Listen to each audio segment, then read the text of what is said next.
I saw someone yesterday on my video say that if I had everything figured out, I would not spend all day in front of my computer, getting no exercise. I guess that they're not aware of the fact that I've been far more physically active lately. I'm not wearing it right now because it's charging, but some of you probably noticed I'm wearing a Fitbit these days. I try to stay active. I watch my caloric intake. I'm mindful of my macros, my carbohydrates, my fats, my proteins. The funny thing to me is the person who said this to me, like, do you think they would honestly take my opinion more seriously if I was like in great physical shape? Like if I could show off like the Arnold Schwarzenegger, 0% body fat, every muscle clearly defined and gigantic. Yes. You think they would take me more seriously then? Probably quite the opposite, really. They'd probably tell me I was like a lunkhead who, was spending too much time at the gym, not enough time reading books. It would be something like that, right? People love to dismiss arguments that they can't actually refute or meaningfully confront. I'm tired of this. I was talking the other day to, someone who means a lot to me, who was telling me that, they were talking to their dad on Facebook about, these issues, politics issues. And they wrote something out for their dad, and then their dad just sent back a laughing face emoji. He's like, ha, ha, ha, like, oh, your ideas are so ridiculous that I don't even need to respond. And I get that all the time, like constantly, every single day. I say things, I make my opinions known, and I mean, they're opinions. You can argue with them, you can refute them, you can present alternate theories about how the world works and what's really going on out there and so on and so forth, but people so rarely do. More often than not, people find some way to just be dismissive. Well, to me, it just belies how completely bereft of an actual counter argument you are. It just shows me that you don't actually have reasons for believing what you proclaim to believe. You're simply a reactive agent. You're simply this thing that can be stimulated into moving where they want you to move. And that's exactly why you're sheep. I know it's a cliche. I know that, it's a bunch of sheeple out there. I get it. I get that, it's been said. But, there's a reason why it's been said so much, because it's true. People are easily herded where we want them to go because people aren't thinking, they're just reacting. And to me, when I put forth an opinion and you cannot actually refute it, you just emotionally grunt at it with an emoji or some snide remark, to me, that shows me that I'm just pushing your buttons, but you're not actually engaging with the ideas in a meaningful way. You have been stunted as a human being. You should question that about yourself. Why can't I actually confront these ideas? It'd be easy for me to just say, you must be stupid, because on some level that's true. As long as you're acting like that, you are. But do you have to be? Is that your destiny, to be an idiot? I'd like to believe that you're capable of more. So even if you disagree with me, try to verbalize why. So I actually started a new workout routine yesterday. I've been just sort of winging it until recently. I tend to have an approach where I go from the chaotic to the specific over time. My workouts, had lacked any sort of consistency, and therefore I was having trouble getting the definitive results that I wanted to. So I've been, hitting the books lately. I've been reading. I can't actually remember the name of the book, but it's burn fat, get muscle. That's not what it's called. I need to be better about this. Memory. You need to work. If we want any of this to work, this thing needs to start performing at a higher level. Come on. You need to remember things, brain. But anyway, I read the first 2 chapters of that, and I've been reading some other stuff. I've been listening to some fitness vlogs and things of that nature. I've been going to sites like what's this one here? Muscleandstrength.com. I've been trying to figure stuff out. One of the things I've done is I've decided to, even though it hurts my ego for some reason, I've decided to go with someone else's routine, right? Because my routine that I tried to create was erratic and strange. It's way harder to create a workout routine than you think, at least than I thought. I didn't really find mine easy to stick with. I've also been trying to hit these Goldilocks zones of calories every single day, like too few calories, and I'll lose muscle mass as well as fat. Too few calories, and that'll happen, as well as a bunch of other things. But too many calories, and I'll build muscle still, but I'll also build more fat, and I already have plenty. So you have to kind of hit this Goldilocks zone of like a slight calorie deficit, but not too crazy of a calorie deficit. And instead of trying to lose the fat, just build the muscle, let the fat take care of itself, which will happen eventually. But I've been paying very close attention to all that stuff. I actually have finished 2 audiobooks recently. One was called Atomic Habits, and one was called Mastering Fear, a Navy SEAL's Guide. They were by James Clear and Brandon Webb, respectively. I have a feeling both these guys, by the way, particularly Brandon Webb, the Navy SEAL guy, are like kind of right-wing in their thinking. I'm not too sure about James Clear. I know he's from the business world, so he's at least probably uber capitalistic. But Brandon Webb, he's got that Navy SEAL like mentality, that military sort of mindset that tends towards the more like conservative side of things, which honestly I'm kind of puzzled by, because right-wing thought is so fear-dominated, and yet so many of these people who are of the military mindset are great at mastering fear, overcoming fear. I honestly think I might have a theory about it, but I need to form it a little bit more strongly in my head. But it kind of deals with the idea that I saw in this guy's book, Mastering Fear. He's like, don't overcome fear, master fear. But one of those things is listen to fear. And I think that maybe sometimes conservatives listen to their fear a little too closely. Sometimes they don't stop to question, like, where is this fear coming from? What part of me is this emanating from? So it's not like they do a deeper examination of the fear. They just listen to the fear. But I'm going to master the fear. I'm going to use the fear to overcome.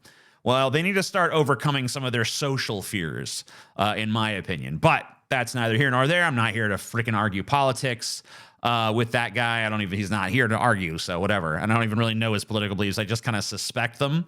I have a feeling that they're both pretty right-wing, though, but especially Brandon Webb. But, I'd recommend both the books, though. I kind of got off on a tangent there. Both the books I would recommend. Atomic Habits is probably, in my opinion, the more valuable of the two, or at least was the more valuable for me. But I think I'd actually like to buy the paperback version of that and take some notes. Or maybe I can go find like a list of takeaways somewhere, something like that.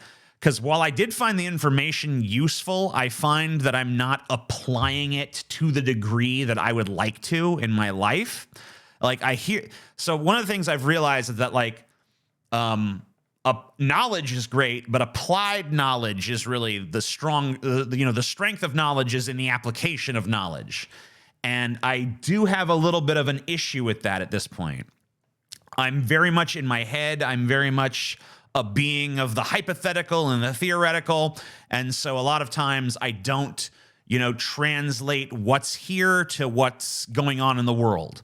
And I need to improve on that by about 6,000%, I think. But, one thing that I did take from it, part of the reason I'm actually doing this whole make a video every day in July thing is because of something I read in Atomic Habits. It's this idea of don't break the chain.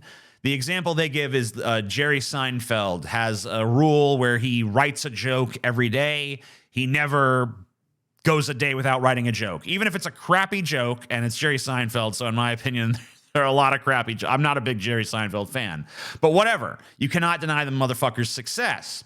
And he writes a joke every day. The idea is don't break the chain. Always be in the mindset of no matter what's going on in the world, I'm making a joke. I'm writing a joke. I'm creating a new thing that I'm putting into this world. And that's kind of the idea behind what I'm doing here. Making a new video every single day, regardless of what's going on, regardless of how I feel, regardless if I even have a topic or not. Put it out there into the world. And by the way, today I kind of don't.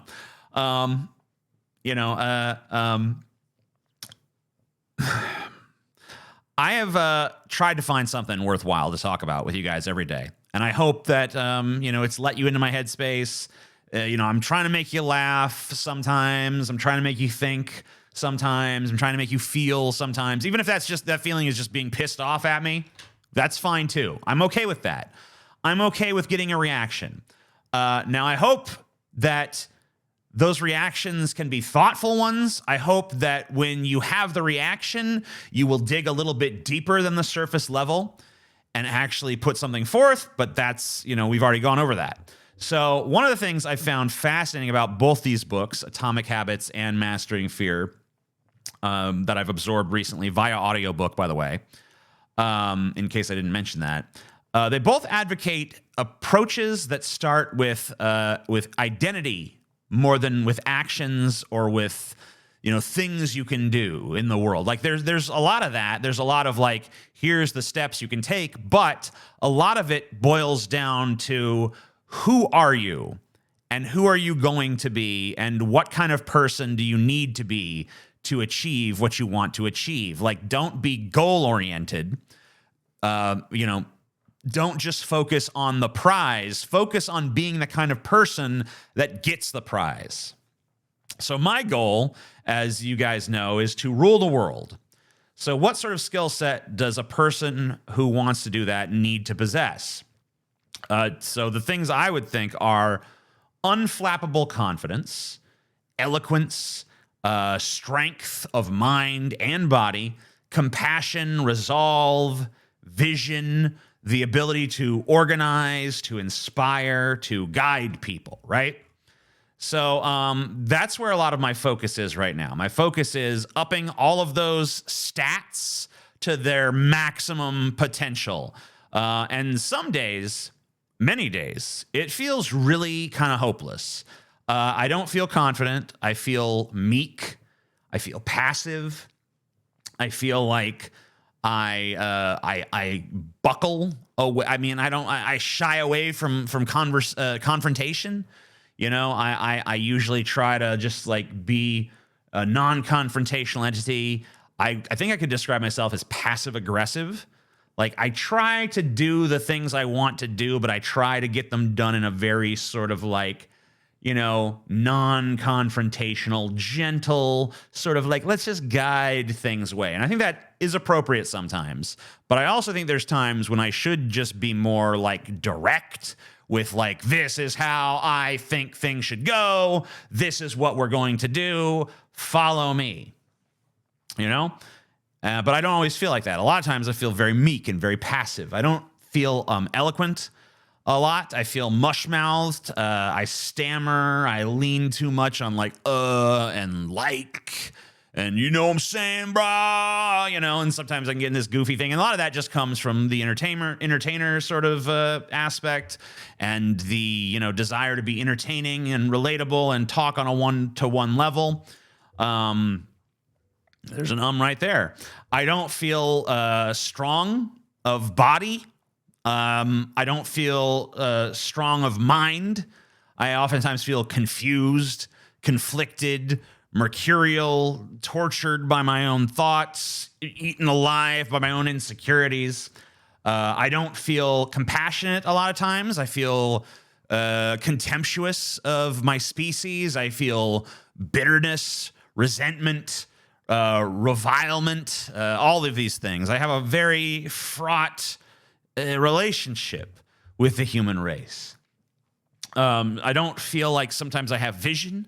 I sometimes feel like I want to be this visionary person, but really what I am is just this egomaniac who just wants to be aggrandized. I don't want to sit on the throne of humanity for the good of the lands or some higher, loftier, noble thing. I just want to sit on it because I want everyone groveling at my feet. Yes, everyone bow before the might of TJ's ego. Ha ha ha ha. You know what I mean?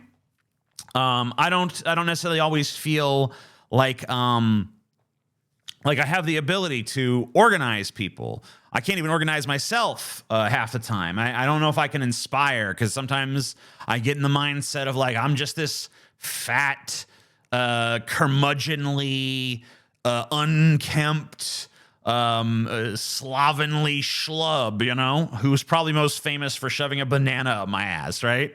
A lot of times when I see myself mentioned to people who are not super familiar with me, the first thing they'll see is like, isn't that the banana guy? So it's like, you know, can you really go from banana guy to king of the fucking world? Is that a trajectory? Then again, is it really a reasonable thing to expect to go from anywhere to king of the world? I don't know. Probably not. You know, I want to be this guide for people. Like I said, I want to be a leader. But I mean, a lot of times I feel lost myself. I feel like these negative feelings, you know, about myself. And I you know, I talk myself, you know, into the shadows. What's going on out there? Oh God. You know? And, you know, I like, I get in this dark place, and, you know, I cry and I scream, and I just want to smash the entire universe in my hands. I want to break the entire world out of like sheer spite. I hate everything. I hate everyone, including myself. And my hatred brims and it boils, and my anger becomes this volcanic eruption that never ebbs, that never abates, just perpetual explosion, you know, inside that, you know, I used to think that like, oh yeah, that can be my fuel. Let the anger fuel me. But I like, well, you know, you don't always want to be fueled by anger, because that it exacts a toll. But, you know, like when I look into the core of myself, when I dig down to like the marrow of my soul, what do I see there? I do see some of the traits that I talked about. I see a self-assuredness that burns like the fires of hell. I see a force of nature that feels untamable, that feels unbreakable. I see a lot of huge, important, iconographic imagery. I see, you know, Excalibur. I see the crucifixion. I see the only God that I've ever believed in. I see the God that exists inside of me. And if you find that statement egomaniacal, why?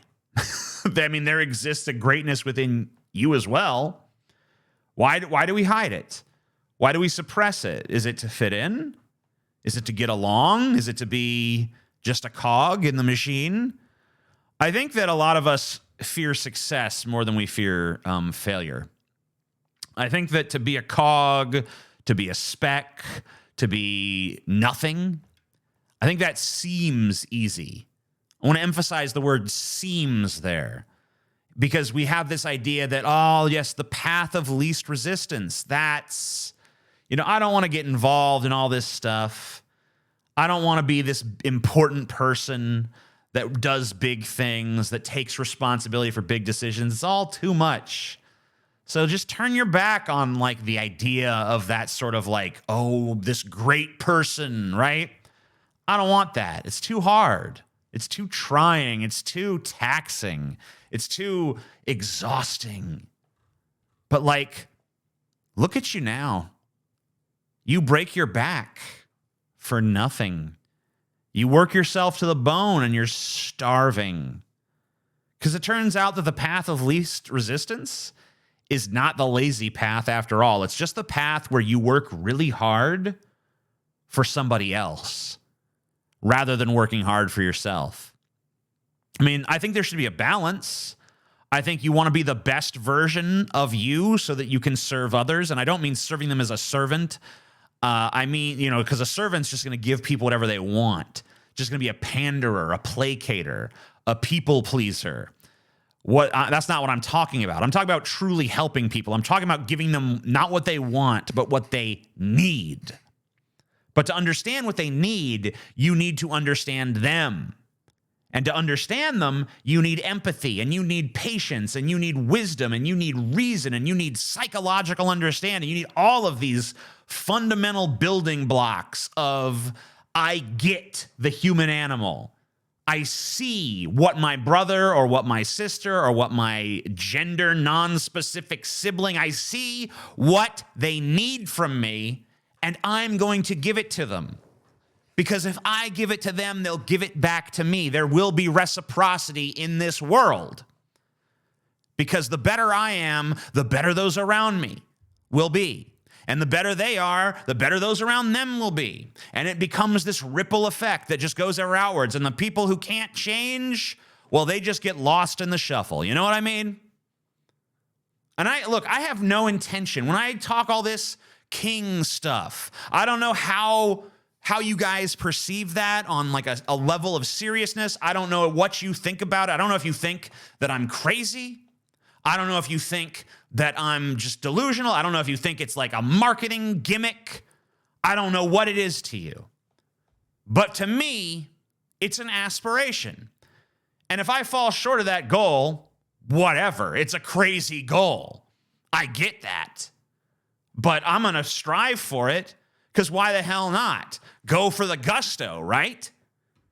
But if I'm going to be the leader of the world, I don't want to lead a world of sheep as a shepherd.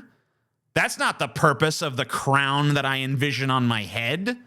The purpose of the crown is that I want to be the lead god in a pantheon of gods. I am no better than those I lead. Our worth, my worth, your worth, our worth is not tethered to a hierarchy. I lead because it's my function, not because my ego needs its dick sucked.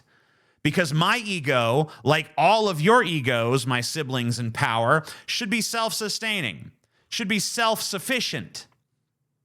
It shouldn't be something that needs other people to validate it. It should be like a self-contained engine. Maybe it needs to be gassed up every now and then, but for the most part, it just goes and goes and goes all on its own. Anyway, those are my thoughts for today. Hope you enjoyed them. Let me know in the comments down below. And hope you guys have been enjoying this every day in July video thing. A lot of you have been saying that you have. So if you have, here's what I would tell you to do today. Go out there and show it to somebody else. Doesn't matter if you think they'll like it or not. Friend, enemy, idiot, genius, I don't care. Show it to a new person. Trying to expand my sphere of influence, or at least the sphere of people that I can in some way touch. You know, whether it be just pissing them off, or whether it be giving them something to think about, or whether it be giving them something to critique, or give them something to, you know, have some sort of feeling about. I want people to see what I do, have a thought, one way or the other. The only thing that I don't want, the only thing I don't like is people who are bored, people who are just like, who cares about this crap? So get in there, get out there, spread the word, let people know, show it to somebody else. It doesn't matter which one. Show one of the new ones, though. One of the ones from the current era playlist on my channel. Show it to a person. Let me know what they thought. Thank you.